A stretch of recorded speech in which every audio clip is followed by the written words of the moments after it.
یہ پونے 4 سال جو ہے نا یہ ناکامی کی ایک داستان ہے. پالش کے علاوہ انہوں نے ہر شعبے کے اندر بدترین کارکردگی دکھائی ہے. پہلے یہ کہتے تھے یہ سی پیک گیم چینجر ہے. بڑا لمبا عرصہ انہوں نے قوم کو 20 سال انہوں نے سی پیک کا چونا بیچا. انہوں نے کہا جی game changer game changer game changer, اور گیم چینجر تو نہیں ہوا, اس کا پیسہ لے کر کھا گئے. ایسے منصوبوں میں لگا دیا جو اب ہم پورے ہی نہیں کر پا رہے. کوئی ٹرین لے کے آ گیا اورنج, اب اس کا ہر مہینے پیسے دینے پڑتے ہیں. کوئی جنگلہ بس لے کے آ گیا, اس کے پیسے دینے پڑتے ہیں. کوئی لے کر آ گیا جناب کوئلے کا پاور پلانٹ لگائیں گے, اس نے آلودگی کر کے بیڑا غرق کر دیا سارے ماحول کا.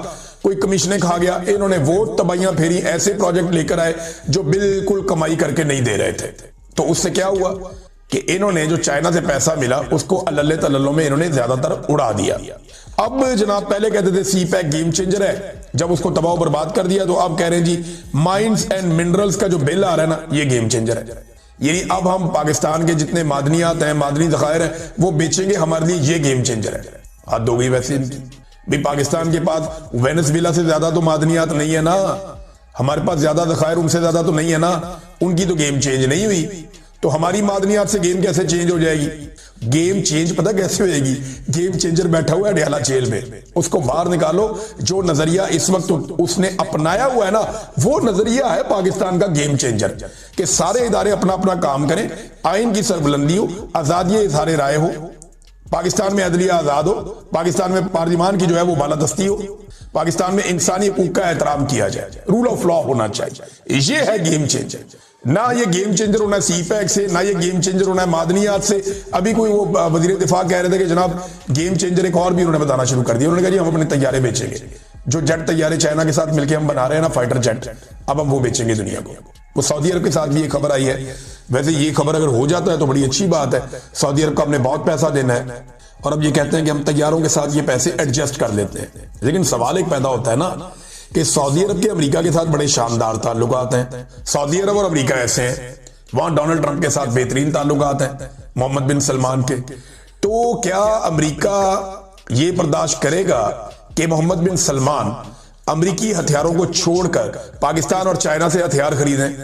دیکھیں یہ بڑا ٹرکی کوسچن ہے, اس کا جواب ابھی ہمارے پاس نہیں ہے. لیکن اگر پاکستان کامیاب ہو جاتا ہے اپنے طیارے انہیں دینے کے, یعنی جب تک ہمارے پر قرضہ چڑھا ہوا ہے, ہم نے اتنا پیسہ دینا ہے سعودی عرب کا, ہمارے اوپر ان کا قرضہ ہے اربوں ڈالر کا, تو اگر اس کے بدلے میں کچھ طیارے ایڈجسٹ ہو جاتے ہیں تو یہ ہوگا تو اچھا ہی. لیکن ہوگا کیسے بھئی؟ امریکنز اپنے طیاروں کے علاوہ اپنے گاہکوں کو کچھ اور خریدنے نہیں دیں گے. امریکن صرف اپنا ہتھیار خریدنے دیں گے. امریکہ کے ساتھ ان کے دفاعی معاہدے ہیں بڑے تگڑے سعودی عرب کے. یہ کہانی تو سنا دی خواجہ آصف نے, لیکن اس کی حقیقت کیا ہے یہ بھی ہم کچھ کہہ نہیں سکتے. بھارت نے ایک سٹیٹمنٹ دیا ناظرین, بڑا ہی گھٹیا سٹیٹمنٹ آیا بھارت کی جب. بھارت نے کوئی ریاست نے نہیں دیا, ان کے تجزیہ کار بار بار یہ بات کر رہے ہیں. بھارتی تجزیہ کار کہتے ہیں جی جیسے وینزویلا کے صدر کو اٹھا کے لے گیا نا امریکہ, ویسے ہی ہم پاکستان سے عاصم منیر کو اٹھا کے لے جاتے ہیں. کیوں؟ حلوہ ہے, خالہ جی کا واڑا ہے, ہو گیا آگے یہاں سے اٹھا کر لے جاؤ گے عاصم منیر کو. ایسے نہیں ہوگا بھائی, پہلے اپنا جو ہے وہ جہازوں کا ملبہ اٹھا کے لے جاؤ جہاں جہاں پہ وہ گرا ہوا ہے. تو جہازوں کا ملبہ اٹھا لو. ہمیں پاکستان میں عاصم منیر صاحب کی سیاست میں مداخلت اور آئین اور قانون کی دھجیاں اڑانے اور انسانی حقوق کی پامالیوں پہ بے شک ہمیں بہت تحفظات ہیں, بہت غصہ ہے. لیکن ہم یہاں کریں گے جو کرنا ہوگا پاکستان کے اندر, اور انشاءاللہ ہم یہاں پہ ہر اس آدمی کو سزا دیں گے جو آئین توڑے گا, جو غداری کرے گا. انڈیا ذرا جو ہے نا اس معاملے سے باہر ہی رہے. تو آؤ گے اٹھا کے لے جاؤ گے, ہم آپ کو کہیں گے happy birthday to you. تو ایسے نہیں ہونا. ہم یہاں سزا دیں گے اس قوم کے ہر مجرم کو. ایک وقت آئے گا, یاد رکھیے گا, جتنے ڈکٹیٹر قبروں میں چلے گئے ہیں نا ان کی قبروں کا بھی ٹرائل ہوگا. یہ قوم ایک دن جاگے گی اور یہ احتساب کرے گی اور حساب مانگے گی. کیونکہ یہاں پہ 1 لاکھ آدمی کے قریب خون بہ چکا ہے. لگ بھگ 1 لاکھ پاکستانی اب قتل ہو چکے ہیں اب تک کی اطلاعات کے مطابق. جتنا آپ سارا دہشت گردی اور ان کی غلط پالیسیوں کو آپ اٹھا کر دیکھ لیں تو یہ سارے قتلوں کا بوجھ کس کے اوپر ہے؟ یہ ڈکٹیٹرز اور ان کی غلط پالیسیوں کے اوپر ہے. تو پاکستان میں انشاءاللہ ہر ظالم کا احتساب ہوگا. ایک دن سب ظالم انجام کو پہنچیں گے, مگر یہ سارا کچھ ہم پاکستانی خود کریں گے انشاءاللہ. ناظرین, ٹرمپ کی نظریں اب گرین لینڈ پہ ہے. یہ گرین لینڈ اب یہ زیادہ تر آئسی قسم کی زمین ہے, بہت یہاں پہ برف ہے, لیکن یہاں پہ بھی جیولوجیکل سرویز کچھ بتاتے ہیں کہ مال و دولت ہو سکتا ہے. لہذا ٹرمپ کی یہاں پہ نظریں دفاعی نقطہ نظر سے بہت امپورٹنٹ ہے. اب وہاں مصیبت پڑی ہوئی ہے کہ ٹرمپ کیا یہ بھی کر دے گا. دیکھیں امریکنز کی پروفیشنلزم کو آپ کو ماننا پڑے گا ان کے فوجیوں کی. جب وہ ایبٹ آباد میں آئے نا تو ان کا کوئی نقصان نہیں ہوا. وہ یہاں سے کیسا زبردست آپریشن کر کے وہ اسامہ بن لادن کو اٹھا کر لے گئے. یہ بڑے لمبے عرصے تک فوجی ہمیں یہ کہتے رہے کہ جی وہ تو آیا ہی نہیں, اسامہ بن لادن یہاں تھا ہی نہیں, یہ تو سارا جھوٹ آپریشن ہے. پھر ایک دن ہم نے ان سے کہا کہ یار یہ بات تم لوگ خود کیوں نہیں کرتے کہ اسامہ بن لادن یہاں پہ نہیں تھا اور امریکہ نہیں اٹھا کر لے کر گیا. ہمیں روزانہ کہہ دیتے ہو کہ جناب ہم یہ بات کریں, میڈیا کو روزانہ آپ کہتے ہیں کہ ہمارے پاس ذرائع سے خبر آئی, سیکیورٹی ذرائع, اسامہ بن لادن نہیں تھا, یہ تھا وہ تھا. خود کہہ دو. خود انہوں نے کبھی نہیں کہا. تو پھر میڈیا کو بھی سمجھ آئی کہ نہیں اسامہ بن لادن کو ہی چک کر لے کے گئے ہیں وہ. تو انہوں نے بڑا پروفیشنل آپریشن کیا تھا ایبٹ آباد میں جہاں پاکستان کی ملٹری کی انسٹالیشنز ہیں. اب جب وینزویلا میں انہوں نے آپریشن کیا ہے تو 55 انہوں نے فوجی کمانڈو اور افسران ان کے مارے ہیں, کیوبا کے اور وینزویلا کے. امریکن فوجی اتنی تیاری کے ساتھ اتنے تگڑے ہو کے آئے تھے, ایک بھی امریکی فوجی نہیں مارا گیا. 55 کے مقابلے میں ایک بھی نہیں مارا گیا. حالانکہ یہ باہر سے آئے, الگ جگہ پہ آئے, وہاں پہ آ کے ان کے مرکز میں ان کے دل میں انہوں نے اٹیک کیا اور اٹیک کر کے اپنے مقاصد اچیو کیے اور وہاں سے واپس بھی چلے گئے. بڑا پروفیشنل آپریشن تھا. کوئی اور فورس مجھے نہیں لگتا دنیا میں ایسی ہے کسی کے پاس جو اس نوعیت کا, اس لیول کا آپریشن اس وقت کر سکے. امریکن جو ہیں وہ اس میں کافی آگے ہیں. ناظرین امریکہ نے روسی بحری جہاز بھی ضبط کر لیے ہیں اور وینزویلا کا جو تیل ہے اس پہ بھی اب امریکی اختیار ہے. یہ تو ڈونلڈ ٹرمپ نے صاف کہہ دیا کہ یہ تیل نکلے گا یہاں پہ اور استعمال کرے گا اس کو امریکہ. یعنی تیل وینزویلا کا اختیار امریکہ کا. ٹرمپ کے بیان کے بعد پیٹرول کی قیمتوں میں کچھ کمی بھی ہوئی ہے عالمی سطح پہ. اب یہ یہاں پہ جو ہے نا تیل کی پیداوار بڑھائیں گے اور امریکی کمپنیاں اس سے براہ راست فائدہ اٹھائیں گی اور وینزویلا کے اندر زیادہ رولا نہیں پڑے گا.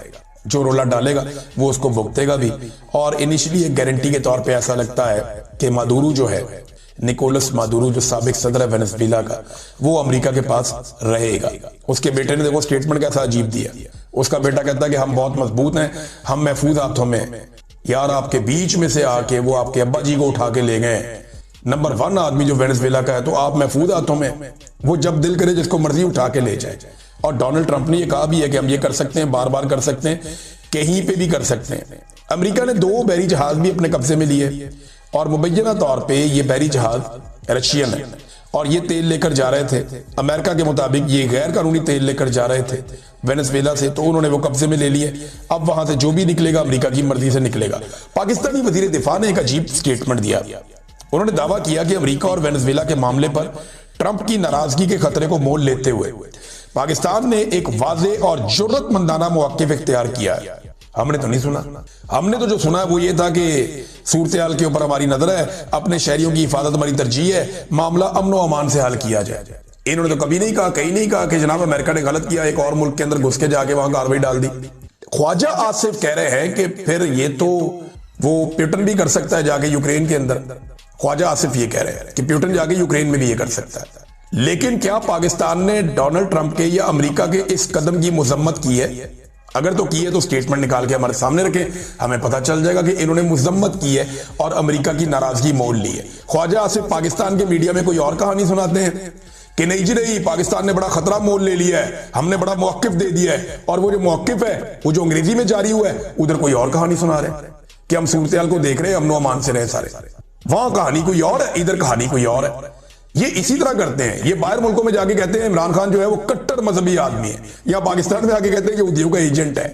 اور یہ منافقت ان کی اب اس لیے پکڑی جاتی ہے, پہلے کام چل جاتا تھا, اب سوشل میڈیا کا دور ہے, لوگ پکڑ لیتے ہیں.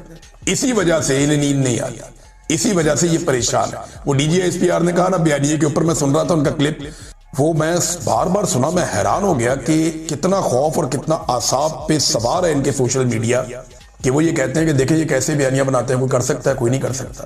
تو واقعی جو عمران خان نے کر دیا وہ آپ میں سے کوئی بھی نہیں کر سکتا. عمران خان صاحب سے ایک بڑا گھٹیا سوال ایک شخص نے وہاں پہ کیا اور ایک مذہبی کارڈ استعمال کرنے کی کوشش کی کہ خان صاحب آپ صرف لا الہ الا اللہ کیوں کہتے ہیں, آپ یہاں پہ کیوں رک جاتے ہیں. یعنی یہ کتنا غلیظ اور گھٹیا حملہ ہے مذہبی نوعیت کا کہ ایک شخص کو پہلے جان بوجھ کے ایک جھوٹی چیز کے اندر قاتلانہ حملہ اس کے اوپر کروایا گیا اور اب دوبارہ سے اس کے خلاف وہی کارڈ استعمال کیا جا رہا ہے, اور اس کے لیے جو ہے وہ گھٹیا لوگوں کو پہنچایا گیا عدالت کے اندر, جیل میں. یعنی عمران خان کے وکیل باہر کھڑے ہیں, وہ اندر جانا چاہتے ہیں, انہیں جانے نہیں دیا جا رہا. جو نیوٹرل جرنلسٹ ہیں وہ کئی مرتبہ اندر جانا چاہتے ہیں, انہیں جانے نہیں دیا جاتا, اور اپنی مرضی کے بندے اندر پہنچائے گئے تاکہ وہ جا کے عمران خان صاحب کو باہر آگے کچھ اور رپورٹ کرنا چاہیں جو حکومت چاہ رہی ہے یا اسٹیبلشمنٹ چاہ رہی ہے. بہرحال وہ کخ بھی نہیں کر سکے, ایک ٹکے کی کامیابی نہیں ہوئی بلکہ اس کا الٹا نقصان ہوا. تو سوال کیا کہ آپ لا الہ الا اللہ ہی کیوں کہتے ہیں؟ عمران خان نے کہا کہ ایمان ہی مکمل نہیں ہوتا جب تک آپ محمد الرسول اللہ صلی اللہ علیہ وآلہ وسلم آپ یہ نہیں کہتے, تب تک تو ایمان ہی مکمل نہیں ہوتا. یہ عمران خان صاحب نے جو ہے وہ ٹکا کے جو ہے وہ تماچا رسید کیا. تو یہ جناب عمران خان صاحب ہیں, انہوں نے کہا جی کہ ان کا خواب رہ جائے گا مجھے ڈرا ہوا دیکھنا. نہ یہ عمران خان کو خاموش کروا سکا پورا نظام مل کر, اور حتیٰ کہ یہ بشرا بی بی کو یا عمران خان کی بہنوں کو بھی خاموش نہیں کروا سکا. یہ عمران خان کے بھانجے کو نہیں توڑ سکا, یعنی جس کی بڑی کلرفل لائف ہے, نوجوان ہے, اس کا بیچارے کا کاروبار ہے, اس کی اپنی پریکٹس ہے, اس کی اپنی فیملی ہے, اس کی نئی نئی شادی ہوئی ہے. یہ اس نوجوان کو نہیں توڑ سکے جس کے اتنے سارے سٹیکس ہیں اپنی لائف میں. اور اس کی ماں یہ کہتی ہے کہ ماموں کو دھوکہ مت دینا تھا. یعنی یہ اس لیول کا یہ خاندان جو ہے وہ اکڑا ہوا ہے اس پورے نظام کے سامنے, اس نظام کو گھٹنوں کے اوپر لے کر آ گیا یہ خاندان. عمران خان صاحب نے جو سٹیٹمنٹ دیا وہ سٹیٹمنٹ پہلے آپ سن لیں, پھر اس فیصلے کے بارے میں کچھ چیزیں اور ہیں وہ میں آپ کو بتاتا ہوں. سب سے پہلے تو آپ نے گھبرانا نہیں, یہ عمران خان صاحب نے کہا. یعنی جب اس آدمی کے خلاف فیصلہ آیا 14 سال کی سزا ہوئی ہے, اور اس آدمی کا پہلا جملہ ہے کہ سب سے پہلے تو آپ نے گھبرانا نہیں.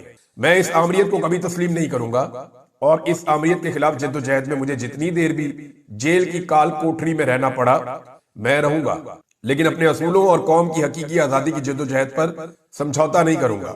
ہمارا عزم حقیقی آزادی, جمہوریت اور قانون کی حکمرانی ہے, جس کے حصول تک آخری گیند تک لڑتے رہیں گے. کوئی ڈیل نہیں کروں گا اور تمام جھوٹے کیسز کا سامنا کروں گا. میں ایک بار پھر قوم کو کہتا ہوں کہ حمود الرحمان کمیشن رپورٹ پڑھیں. پاکستان میں 1971 کی تاریخ دہرائی جا رہی ہے. یاجا خان نے بھی ملک کو تباہ کیا تھا, اور آج بھی ڈکٹیٹر اپنی آمریت کو بچانے کے لیے, اپنی ذات کے فائدے کے لیے یہ سب کچھ کر رہا ہے, اور ملک کو تباہی کے دہانے پر لا کر کھڑا کر دیا. القادر ٹرسٹ کے کالے فیصلے کے بعد عدلیہ نے اپنی ساکھ مزید تباہ کر دی ہے. جو جج آمریت کو سپورٹ کرتا ہے اور اشاروں پر چلتا ہے اسے نوازا جاتا ہے. جن ججز کے نام اسلام آباد ہائی کورٹ کے لیے بھیجے گئے ان کا واحد میرٹ میرے خلاف فیصلے دینا ہے. یہ کیس تو دراصل نواز شریف اور اس کے بیٹے کے خلاف ہونا چاہیے تھا, جنہوں نے برطانیہ میں اپنی 9 ارب کی پراپرٹی ملک ریاض کو 18 ارب میں بیچی. سوال تو یہ ہونا چاہیے کہ ان کے پاس 9 ارب کہاں سے آئے. پاناما میں ان سے جو رسیدیں مانگی گئیں وہ آج تک نہیں دی گئی. قاضی فائز عیسیٰ کے ساتھ مل کر حدیبیہ پیپر میلز میں اربوں روپے کی منی لانڈرنگ معاف کروائی گئی. القادر یونیورسٹی شوکت خانم اور نمل یونیورسٹی کی طرح عوام کے لیے ایک مفت فلاحی ادارہ ہے, جہاں طلبہ سیرت النبی صلی اللہ علیہ وآلہ وسلم کے بارے میں تعلیم حاصل کر رہے تھے. القادر یونیورسٹی سے مجھے یا بشرا بی بی کو 1 ٹکے کا فائدہ نہیں ہوا, اور حکومت کو 1 ٹکے کا بھی نقصان نہیں ہوا. القادر ٹرسٹ کی زمین بھی واپس لے لی گئی, جس سے صرف غریب طلبہ کا نقصان ہوا جو سیرت النبی صلی اللہ علیہ وآلہ وسلم کے بارے میں تعلیم حاصل کر رہے تھے. القادر ٹرسٹ کا ایسا فیصلہ ہے جس کا پہلے سے ہی سب کو پتا تھا, چاہے فیصلے کی تاخیر ہو یا سزا کی بات, سب سے پہلے ہی میڈیا پر آ جاتا ہے. عدالتی تاریخ میں ایسا مذاق کبھی نہیں دیکھا گیا. جس نے فیصلہ جج کو لکھ کر بھیجا ہے اسی نے میڈیا کو بھی لیک کیا ہے. میری اہلیہ ایک گھریلو خاتون ہے جن کا سیاست سے کوئی تعلق نہیں ہے. بشرا بی بی کو صرف اس لیے سزا دی گئی تاکہ مجھے تکلیف پہنچا کر مجھ پر دباؤ ڈالا جائے. ان پر پہلے بھی گھٹیا کیسز بنائے گئے, لیکن بشرا بی بی نے ہمیشہ اسے اللہ کا امتحان سمجھ کر مقابلہ کیا, اور وہ میرے کاز کے ساتھ کھڑی. مذاکرات میں اگر 9 مئی اور 26 نومبر پر جوڈیشل کمیشن بنانے پر کوئی پیش رفت نہیں ہوتی تو وقت ضائع کرنے کی کوئی فائدہ نہیں ہے. بددیانت لوگ کبھی نیوٹرل امپائر کو نہیں آنے دیں گے, یہ چیٹرز ہیں. حکومت جوڈیشل کمیشن کے مطالبے سے اسی لیے رائے فرار اختیار کر رہی ہے کیونکہ وہ خود بددیانت ہے. یہ عمران خان صاحب کا سٹیٹمنٹ ہے. کچھ چیزیں اور عمران خان صاحب نے بولی ہیں وہ بھی میں آپ کو بتا دیتا ہوں. چادر اور 4 دیواری کا تقدس پامال کرنے والے پولیس والوں کو پلاٹ دیے گئے, اور جو ساتھ ہے وہ آزاد, اور جو مخالف ہے انہیں سزائیں دی گئی. ایک عامر اپنی ذات کے لیے سب کچھ کر رہا ہے, غور سے سن لیں, میں کسی قسم کی ڈیل نہیں کروں گا. 1971 میں جنرل یایا نے ملک تباہ کیا, آج بھی عامر اپنے فائدے کے لیے یہی کام کر رہا ہے. سزا جتنی بھی سنائیں اس سے کوئی فرق نہیں پڑتا. نواز, شہباز اور زرداری ڈکٹیٹر کے ساتھ ہیں, اس لیے ان کی سزائیں معاف ہیں. غور سے سن لیں, میں کسی قسم کی ڈیل نہیں کروں گا, چاہے مذاکرات ہو یا کچھ بھی ہو. ڈکٹیٹرز نے ہمیشہ ملک تباہ کیا ہے,